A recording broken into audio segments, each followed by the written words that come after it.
CP Rai ji, जैसे ही देखा गया कि इस देश में 5 जो कैश रिच स्टेट माने जाते हैं, गुजरात, महाराष्ट्र, कर्नाटक, तेलंगाना और तमिलनाडु, अब इन 5 में 3 विपक्षी दलों के पास है। सीधा-सीधा मतलब ये निकलता है इसका, अगर बहुत साफगोई से कहा जाए कि तमाम इलेक्टोरल बॉन्ड के एक तरफा जाने के बावजूद किसी भी राजनीतिक दल के पास इस देश में अब फाइनेंशियल पाइपलाइन उसकी कमजोर नहीं रहेगी, कर्नाटक आने के बाद किसी भी विपक्षी दल की। और जैसे ही कर्नाटक इस पूरी तरह से भाजपा हारती है कि ऑपरेशन लोटस के लायक भी नहीं बचती है, उल्टा संभावना इस बात की है कि कहीं कोई रिवर्स ऑपरेशन लोटस ना हो जाए वहां। उस परिस्थिति में अब आपको क्या लगता है कि एक तरफ कल राबड़ी देवी ईडी दफ्तर गई और आज अभिषेक बनर्जी को नोटिस मिल गया, वो भी कल हाजिर होने के लिए सीबीआई के पास। क्या लगता है कि दो राजनीतिक दल, दो राज्य जहां पर भारतीय जनता पार्टी को पिछली बार 35 लोकसभा सीटें मिली और गठबंधन की सीटें जोड़ दे तो 51 लोकसभा सीटें मिली थी, उन दो राज्यों में Bharatiya Janata party single digit में भी आने की स्थिति में दिखाई नहीं दे रही है। लग रहा है कि कहीं शून्य भी ना हो जाए या 2-4 पर ना सिमट जाए।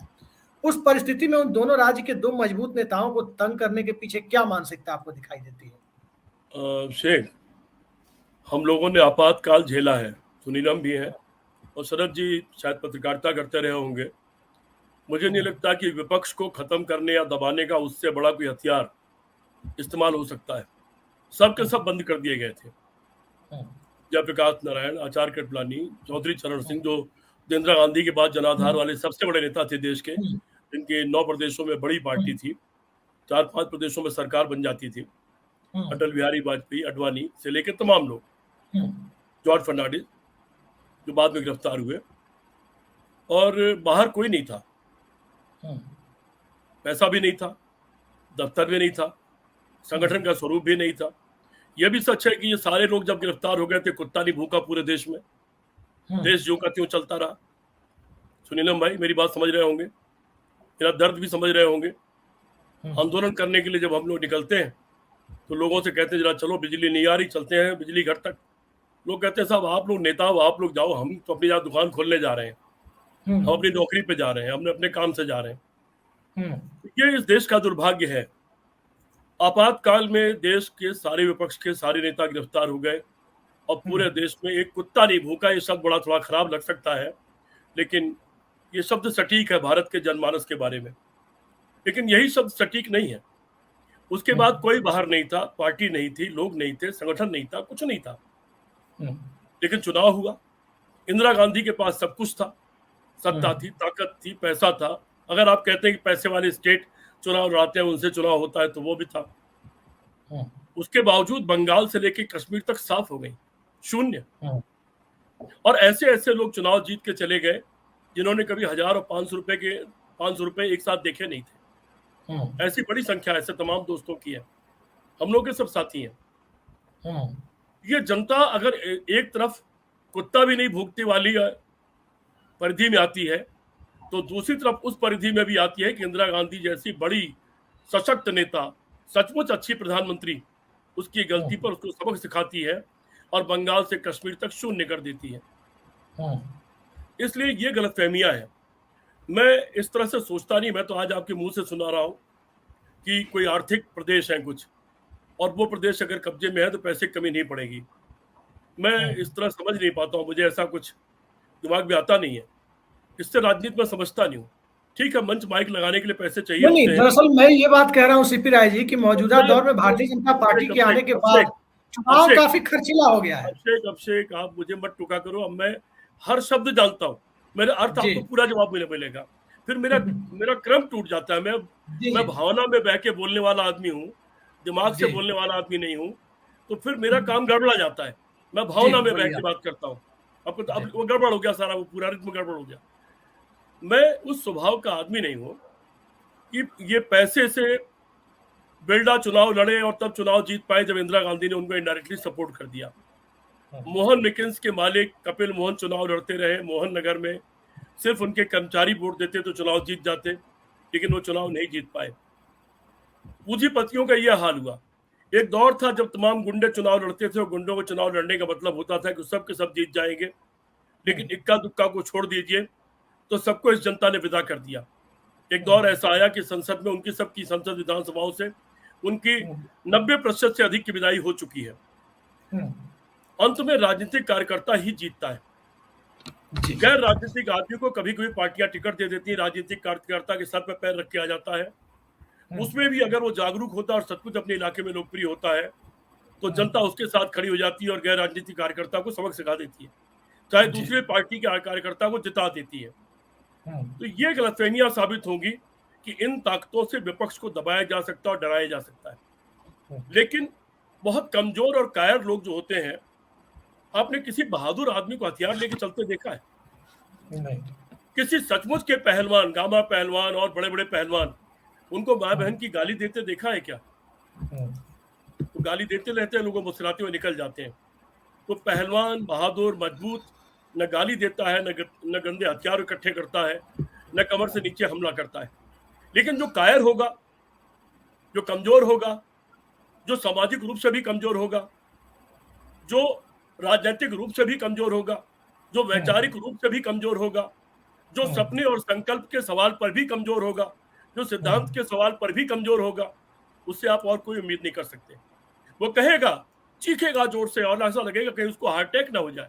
मैं तो डर गया उस दिन कि देश का क्या होगा, अभी हार्ट अटैक ना हो जाए। बड़ी जोर से एक आदमी चीखा, मैं आज कहना चाहता हूं, ये शाही परिवार विदेशियों से मिलता है, देश के खिलाफ साजिश करता है। मैं बहुत छोटा साधारण कार्यकर्ता हूं, राजनीति में रहा हूं, मैं इतने घटिया भाषण की देश के प्रधानमंत्री से उम्मीद नहीं करता। इतने तुच्छ स्तर पर जाने की भारत जैसे देश के किसी भी राजनेता से उम्मीद नहीं करता। वो जो इतने तुच्छ स्तर पर जाकर बात करता हो, उससे आप उम्मीद क्या करते हैं? आपने शुरू में ही अपने प्रोमो में एक बात कह दी, हम भ्रष्टाचार के खिलाफ हैं। और मैं, सुनीलम, चाहे शरद जी, हम जैसे लोग तो भ्रष्टाचार के आसपास भी कहीं नहीं है। भ्रष्टाचार के खिलाफ आप खूब कार्रवाई करिए, लेकिन उस कार्रवाई के चेहरे तो सब साफ होने चाहिए ना। आप ही के घर में बैठे हुए हैं। और भ्रष्टाचार की सबसे बड़ी अगर कार्रवाई होनी है तो पहले एक जवाब चाहिए कि पीएम केयर फंड क्या चीज है, उसका नाम पीएम केयर फंड क्यों है, उसका फुल फॉर्म क्यों है, उसका क्या है, उसमें केंद्र के सारे मंत्री क्यों हैं, उसमें देश की सारी सरकार की सारी एजेंसियों, सारे दफ्तरों से पैसे की वसूली क्यों हुई, फौज तक से उसमें पैसे की वसूली क्यों हुई, और उस पैसे की वसूली के बाद उसका क्या हुआ, वो आरटीआई के दायरे से बाहर क्यों है, उसका पैसा कहाँ गया।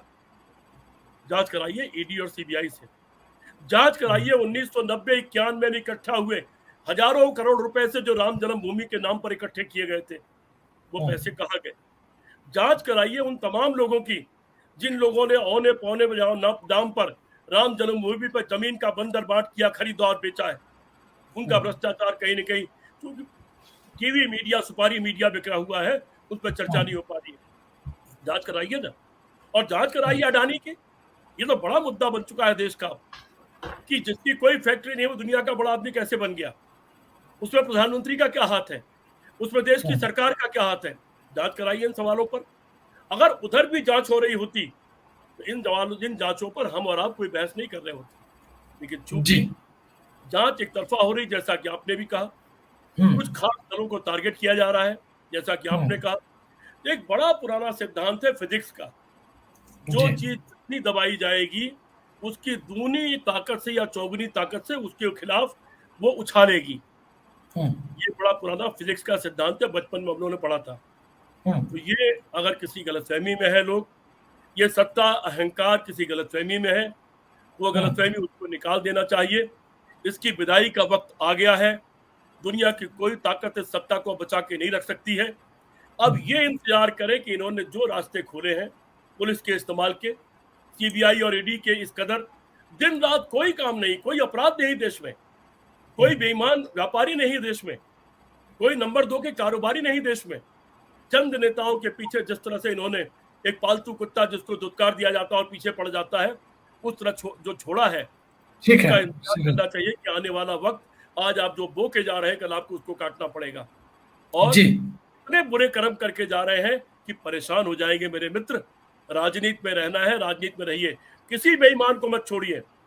मैं बिल्कुल नहीं कह रहा हूं कि किसी को छोड़ दीजिए, किसी को मत छोड़िए, लेकिन किसी को भी मत छोड़िए। सीपी राय जी, मेरा आपसे बुनियादी सवाल है। सवाल दरअसल ये है कि देखिए, नई आर्थिक नीति 1991 में आई, एलपीजी। एक पैराडाइम शिफ्ट हुआ, न सिर्फ इकोनॉमी में बल्कि पूरी सोसाइटी में। और उसका एक दुष्परिणाम हम ये देखते हैं कि पॉलिटिक्स में अब पॉलिटिकल क्लास आना लगभग बंद हो गया। कन्हैया कुमार जैसे लोगों को छोड़ दें जो एक ऑर्गेनिक पॉलिटिकल मटेरियल दिखाई देते हैं, तो बहुत कम ऐसे लोग मिलेंगे आपको 91 के बाद जो लोग नई आर्थिक नीति के बाद राजनीति में आए। पैसा एक इंपॉर्टेंट कंपोनेंट बन गया राजनीति के लिए। पैसा के साथ साथ ग्लैमर एक कंपोनेंट बन गया। और इन सब के बीच एक नई प्रवृत्ति जिसके लिए कांग्रेस को कोसा जाता था, परिवारवाद, वो सभी पार्टियों में आई। पार्टी चलाने के लिए चाहे कोई परिवारवादी पार्टी हो या नॉन परिवारवादी पार्टी हो, दोनों के लिए पैसा इंपॉर्टेंट कंपोनेंट बन गया। और जो बचा खुचा पॉलिटिकल क्लास था, आपके मित्र आजम खान का उदाहरण यदि ले तो मुर्गी चोरी और पता नहीं क्या क्या झूठे आरोप उसको कह सकते हैं आप। भाई आजम खान मुर्गी चुराने जाएंगे, ये बात सुन के ही हंसी लगती है कि उनसे तो मुर्गी पकड़ी भी नहीं जाएगी, वो मुर्गी कहां से चुराएंगे। उनको 26 महीने अंदर रहना पड़ा। एक तरह से पॉलिटिकल करियर खत्म करने की कोशिश हुई। और अब यही कोशिश ऑपोजिशन की पार्टियों को के बारे में की जाए। प्रधानमंत्री की भाषा आप देखें तो वही निकलकर सामने कि परिवारवाद की जखड़न। अपनी पार्टी का परिवारवाद उन्हें दिखाई नहीं देता, लेकिन विपक्ष क्या दिखाई देता है? न्याय और इंसाफ का ब्रांड, सीबीआई और ईडी का सदुपयोग या दुरुपयोग जो भी माने, ये सारी चीजें कहां लेकर के जा रही है इस देश में? अभिषेक जी, कहाँ से शुरू करूं समझ नहीं पाता हूं आपके जवाब का। पहली बात तो आपने कहा कि पॉलिटिकल क्लास आना बंद हो गया। तो जी। पॉलिटिकल क्लास इन वजहों से आना बंद नहीं हुआ।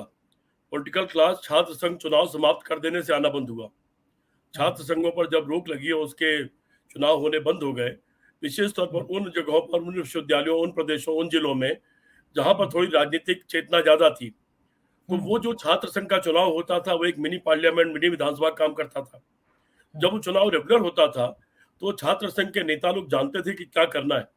बकायदा मीटिंग होती थी, बकायदा उसका एक एजेंडा होता था और उस तरीके से काम होता था जो तरीका होता है।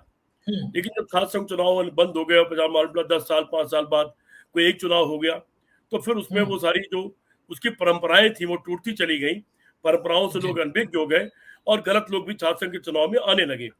और कुछ उसके पीछे और भी कारण रहे। मैंने आज ही एक एपिसोड लिखा है जो अपनी सोशल मीडिया पर डाला है मैंने, छात्र संघ चुनाव के बारे में। तो मैं ये नहीं मानता कि इन बाकी जो आपने कारण गिनाए उसके कारण पॉलिटिकल लोग नहीं आ रहे हैं। पॉलिटिकल लोग तो अभी भी आ रहे हैं, और पॉलिटिकल लोग नहीं आ रहे होते तो पॉलिटिकल पार्टियां नहीं चल रही होती। उनकी संख्या कम हो या ज्यादा, जो विशुद्ध राजनीतिक रूप से चेतन लोग हैं, जो विशुद्ध रूप से किसी सिद्धांत से जुड़े हुए लोग हैं, उन्हीं के नाते दल चल रहे हैं।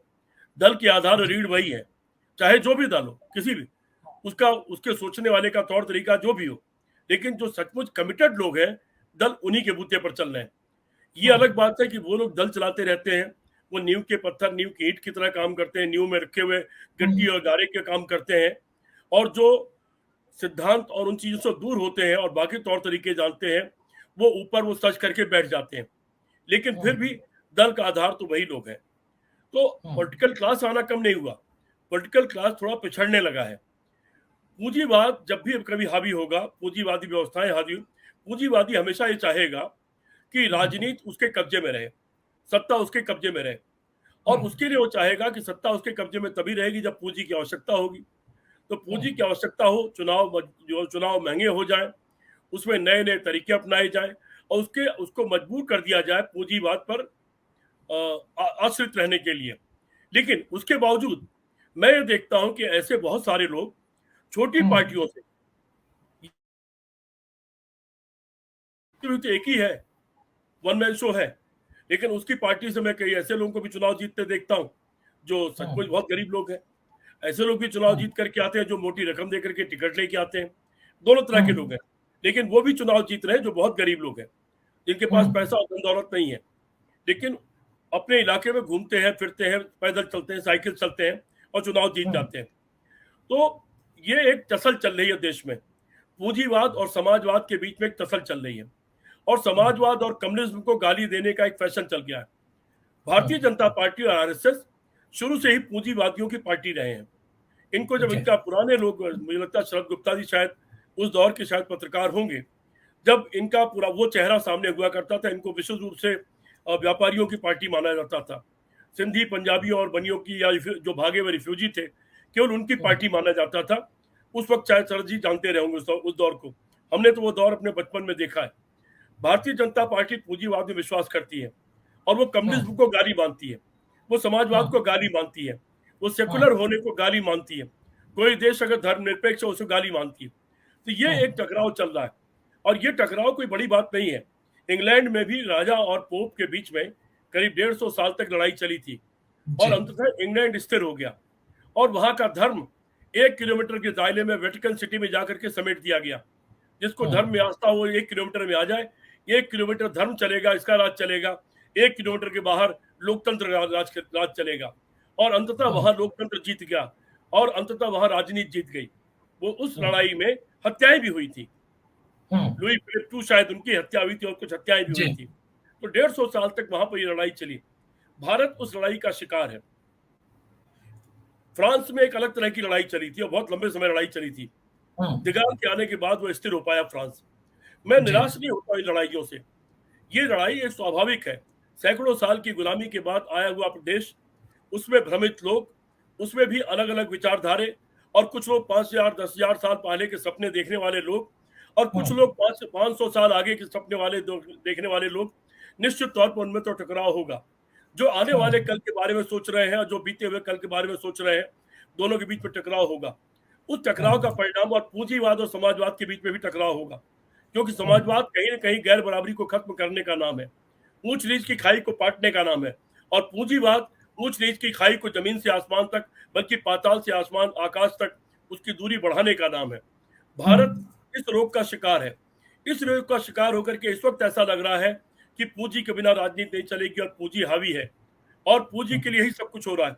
लेकिन मेरा मानना यह है कि ये इससे भुगतेगा, परेशान होगा और परेशान होकर के उसी तरह रास्ते पर आ जाएगा जैसे इंग्लैंड रास्ते पर आ गया, जैसे फ्रांस रास्ते पर आ गया, जैसे अमेरिका रास्ते पर आ गया और जैसे अन्य इस तरह के बहुत सारे देश रास्ते पर आ गए, जर्मनी और इटली रास्ते पर आ गए, वैसे ये देश भी रास्ते पर आ जाएगा।